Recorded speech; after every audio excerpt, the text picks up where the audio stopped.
Bonjour Anthony Morel. Bonjour Peggy, bonjour Mathieu. Bientôt, ces médicaments du futur seront fabriqués sur mesure, c'est-à-dire en fonction des besoins spécifiques de chaque patient. Ça, c'est une des grandes tendances dans le domaine de la santé, la médecine personnalisée. Donc non plus avoir un médicament lambda en 20 ou en 40 milligrammes, mais mon médicament adapté à mes besoins qui ne sont pas les mêmes que ceux d'un autre patient, même s'il a la même maladie. Et ça va être rendu possible notamment grâce à l'impression 3D. Révolution, les imprimantes 3D. On va imprimer des médicaments à la demande. C'est ce qu'on commence déjà à faire aux États-Unis. Un médicament contre l'épilepsie qui s'appelle le Spritam, qui peut désormais être imprimé en 3D. En France, on a aussi des expérimentations à l'Institut Gustave Roussy où on teste des pilules ultra personnalisées contre le cancer, qui associent des hormonothérapies et de la lutte contre les effets indésirables. Donc on part d'une ordonnance et une grosse machine, une imprimante 3D, va venir déposer et doser les différents principes actifs du médicament. Le Je tout va durcir et va se transformer en une sorte de pilule. Et en gros, plutôt que d'avoir 5 ou 6 gélules à prendre pendant la journée, vous en avez une seule qui est dosée spécifiquement pour vous.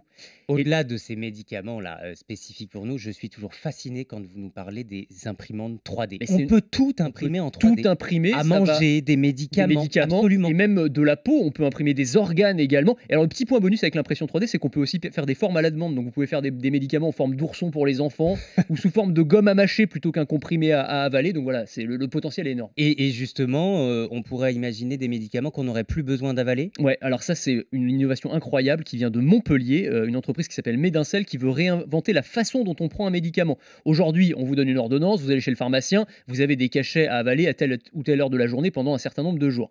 Et bien là, c'est un médicament qui s'injecte sous la peau sous forme de gel. Un gel qui va libérer son principe actif dans l'organisme au compte-gouttes. Alors ça peut être sur 4 ou 5 jours, ça peut être sur 6 mois, c'est paramétrable évidemment. Donc en gros, à la fin de la consultation, c'est le médecin qui vous fait une piqûre et vous n'avez plus à vous soucier de rien. Pour les enfants, pour les personnes âgées, dépendantes, c'est absolument Exactement. formidable. Et même pour monsieur et madame tout le monde, Vous savez qu'il y a 6 Français sur 10 qui ne respectent pas leur traitement Eh oui, médical, ce qu'on appelle l'observance thérapeutique, ce qui est un énorme problème, y compris en termes de coût pour la on va jamais sécurité jusqu'au bout sociale. du traitement. Voilà, donc on a beaucoup d'applications. Ça va des maladies cardiaques aux antidouleurs ou même des contraceptifs qu'on peut imaginer prendre sous cette forme-là. Les médicaments de demain pourraient aussi être connectés? Ouh là là.